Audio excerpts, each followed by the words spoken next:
Initiés depuis 20 ans déjà, les Jeux concours de culture générale se veulent un événement à caractère éducatif. Les candidats ont été soumis à des questions dans différents domaines tels que la littérature, la culture, le tourisme, le sport, l'économie et la politique.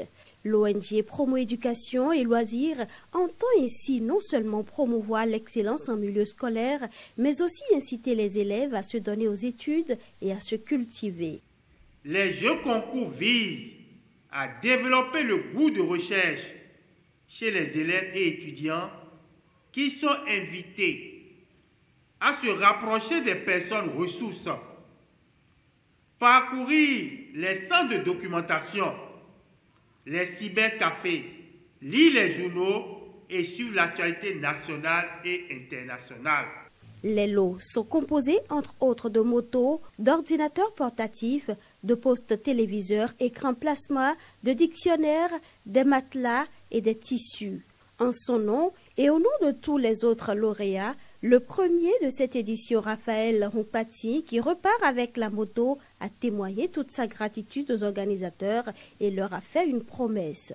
Nous promettons en faire un bon usage pour soulager nos parents, car d'aucuns peinent à donner satisfaction à leurs enfants en fourniture scolaire. L'ONG vient alors de jouer sa partition.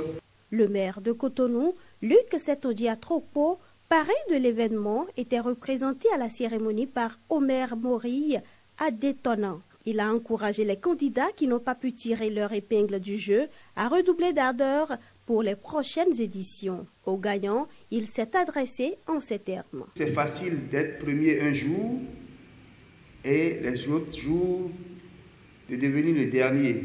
C'est facile. Et pour qu'il n'en soit pas ainsi, je vous demande alors de maintenir le cap, de donner le meilleur de vous-même chaque année pour que vous soyez primés.